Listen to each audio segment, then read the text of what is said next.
Good vibes ang hanap mo? Dito ka na sa sigurado! Mula sa mga istoryang nagbibigay ng inspirasyon hanggang sa mga kwentong may dalang solusyon. Mga balitang pampagaan ang pakiramdam at pampaganda ng araw. Hindi lang basta good news, kundi the better news. Mula Lunes hanggang Biyernes, 1:00 ng tanghali sa DZRH TV.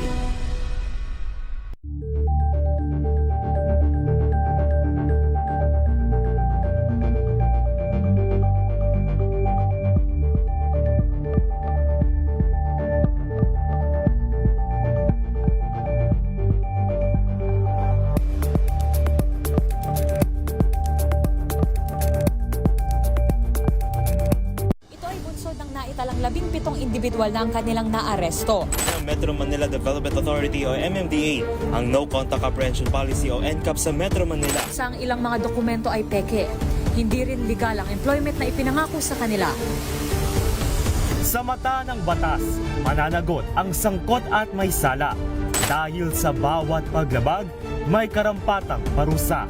Alamin ang mga pananagutan sa likod ng mga bawal. Dito sa Hoy! Bawal yan, tuwing Sabado, 11:30 ng umaga. Dito lang sa DZRH TV.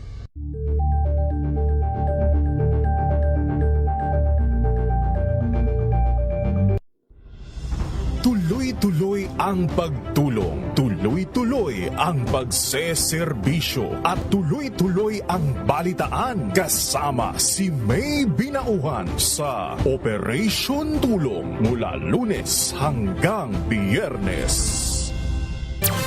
Ang mga running stories, the news that you are following will be yours tonight. Hatid ng DZRH TNT. Tomorrow's News Tonight. Mga balitang binabantayan, mga balitang ayaw tigilan ng intriga, mga balitang patuloy ang pagbabago. Malalaman na tonight with Ray Sibayan, Kisses Habson, TNT. Tomorrow's News Tonight. Tomorrow's News Tonight. Magandang gabi po Luzon, Visayas, Mindanao sa ating pong Tomorrow's News Tonight. Ngayon po gabing ito ng Wednesday, Ash Wednesday. Simula na po ng Kwaresma. February 18, 2026. Sa ating pong headlines, ika-4 na impeachment complaint laban kay Vice President Sara Duterte, inihain sa Kamara. VP Sara Duterte nagdeklarang tumakbo bilang presidente sa 2028 elections. Pangulong BBM nag-react sa presidential bid ni VP Sara Duterte. Sabi niya, good luck. Dating Pangulong Rodrigo Roa Duterte, hindi raw ho dadalo sa confirmation of charges sa International Criminal Court ICC. PNP, alertado simula Sabado para sa trillion peso March rally sa EDSA anniversary. Death toll sa lumubog na barko sa Basilan, pumalo na po sa 64. Missing na 15 hinahanap pa. Power outage sa Mindanao posibleng ma-extend dahil daw po saka po sa supply ng kuryente ayon sa NGCP. Mapa ng Pilipinas na may label na West Philippine Sea inilabas ng NAMBRIA. Sa ating pong TNT Global News, snap election sa Bulgaria gagawin sa April 19. Sa sports, NU Lady Bulldogs na-sweep ang Adamson Lady Falcons sa UAAP Season 88 Women's Volleyball. At sa showbiz, Epi Quezon graduate na raw po sa kanyang college journey. TNT. Tomorrow's News Tonight. Inyo pong lingkod mga kaibigan, si Ray Sibayan para pa rin po sa DZRH, una sa Pilipinas, una sa Pilipino. Sa ating mga balita, inihain at tinanggap naman ngayong gabi sa Kamara ang ika-4 na impeachment complaint laban kay Vice President Sara Duterte. Nagsilbing complainant si Attorney Nathaniel Cabrera at ito inendorso naman ni Manila Congressman Bienvenido Abante. Batay sa 69 na pahinang reklamo, Kabilang sa mga ground of impeachment ang culpable violation of the Constitution, graft and corruption, malversation of public funds, at iba pang high crimes. Inihain ng panibagong reklamo sa parehong araw ng pag-anunsyo naman ni VP Sara na siya ay tatakbo bilang Pangulo sa taong 2028. Magugunitang bago ito'y 3 na ring impeachment complaint ang naharap laban sa pangalawang Pangulo at na-refer na ni House Secretary General Cheloy Garafil sa Office of the House Speaker. Naglabas naman ng pahayag ang defense team ni Vice President Sara Duterte kaugnay ng iniharap na ika-4 na impeachment complaint laban sa pangalawang Pangulo sa Kamara. Ayon po kay Attorney Michael Powa, nakapagsalita ng legal team ng pangalawang Pangulo, batid na nila ang panibagong reklamong inihain, ngunit iginiit na hindi otomatikong nagiging totoo ang mga aligasyon dahil lamang sa sunod-sunod na pagharap ng complaint. Diin ng kampo ni Duterte ang paulit-ulit na paghain na impeachment complaint ay hindi sapat para gawing katotohanan ang mga paratang. Tiniyak din ng defense team na sasagutin nila ang mga akusasyon sa tamang panahon at sa wastong proseso alinsunod sa ating saligang batas at umiiral na mga patakaran. TNT Tomorrow's News Tonight. Samantala naman, wa-epek. Wala raw pong epekto sa proseso ng impeachment complaint ang naging anunsyo ni Vice President Sara Duterte na tumakbo bilang Pangulo sa taong 2028. Ayon po kay House Senior Deputy Majority Leader Lawrence Defensor, maaaring makaapekto sa mundo ng politika ang deklarasyon ni VP Sara, ngunit hindi ito kayang madiskarila impeachment process dahil sa nakapaloob ito sa tinatakda ng ating saligang batas. Malinawan niyang strategic decision ng pahayag naman ni Duterte para mapalakas ang kanyang suporta, ngunit dito rin niya malalaman kung sino nga ba talaga ang kanyang mga kakampi at kung sino-sino naman ang kanyang hindi kakampi. Idinin pa ni Defensor na sa kanilang panig sa Kamara ay tuloy ang proseso ng impeachment laban kay VP Sara dahil sa mga nakabimbing na impeachment complaint ay dadaanan niya ito sa normal na proseso. Nakatakda na niyang i-refer sa House Committee on Justice ang mga impeachment complaint laban kay Vice President Sara para matukoy kung sufficient in form at sufficient in substance. Samantala naman, tatakbo bilang Pangulo sa 2028 election si Vice President Sara Duterte. Sa isang press conference, inanunsyo mismo ng pangalawang Pangulo ang kanyang pagtakbo kung saan sinabi niya na handa niyang ialay ang kanyang buhay, lakas at kinabukasan sa paglilingkod sa bayan. Kasabay po nito humingi ng paumanhin si VP Sara sa publiko sa kanyang pakipagtambalan kay Pangulong Ferdinand Marcos Jr. noong nakalipas na eleksyon taong 2022. Anya nakadidismaya ang pamahalaan kabilang ang mga isyu sa healthcare, infrastruktura, ugnayang panlabas, kampanya laban sa krimen, gayon din ang pagtaas ng presyo ng mga bilihin at kakulangan sa seguridad sa pagkain. Ibalik natin ang tapang at malasakit para sa Diyos, sa bayan, at para sa bawat pamilyang Pilipino. Ako si Sara Duterte, tatakbo bilang Pangulo ng Pilipinas. TNT Tomorrow's News Tonight. Samantala naman bilang reaksyon, good luck. Ito naman ang naging reaksyon ni Pangulong Ferdinand Marcos Jr. sa formal na deklarasyon ni Vice President Sara Duterte na tumakbo bilang Pangulo sa darating na 2028 presidential elections. Sa press briefing, kinumpirma ni Palace Press Officer Yusek Claire Castro na batid na ng Pangulo ang naging anunsyo ng pangalawang Pangulo. Ayon po kay Yusek Castro, hindi niya masabi kung sarkastiko ang Pangulo sa kanyang pahayag, ngunit nakangiti umano ito nang sabihin ng good luck kay VP Sara. Kaugnay naman ang paghingi ng tawad ni VP Sara dahil tinulungan umano niyang mahalal si Marcos. Sinabi ni Castro na hindi dapat inaangkin ng pangalawang Pangulo na siya lamang ang dahilan ng pagkapanalo ni Pangulong BBM. Nadinig niyo po. At sabi niyo po ay good luck. Yun lamang po. At nadinig niyo po ang mga sinabi na pinagsisisihan at humihingi ng patawaran itong sa Vice President. Tandaan po natin, ang taong bayan ang naghalal kay Pangulong Marcos Jr. Kung ano man po ang natulong niya, pareho naman po sila nagtulungan dahil ito ay unity. Kaya wag niya pong suluhin ang credit kung nanalo man ang Pangulo. At nakikita ngayon ng Pangulo at rather ng mga kababayan natin kung sino ba nagtatrabaho. Isang working president compared sa Vice President. TNT Tomorrow's News Tonight. Samantala, desperado at lalong premature ang naging anunsyo ni Vice President Sara Duterte sa kanyang kahandaan na kumandidato sa pagkapangulo sa 2028. Ayon po kay Congresswoman Rene Co ng Kabataan Party List, hindi ang balak ni VP Sara na pagkandidato ang gustong marinig ng taong bayan. Bago daw magplano sa taong 2028, sinabi ni Co na magpaliwanag daw muna si VP Sara sa mga aligasyon laban sa kanya, tulad naman ng hindi pa rin ipaliliwanag na issue ng kanyang confidential funds. Na i-pursue ang pananagutan hanggang sa dulo nito.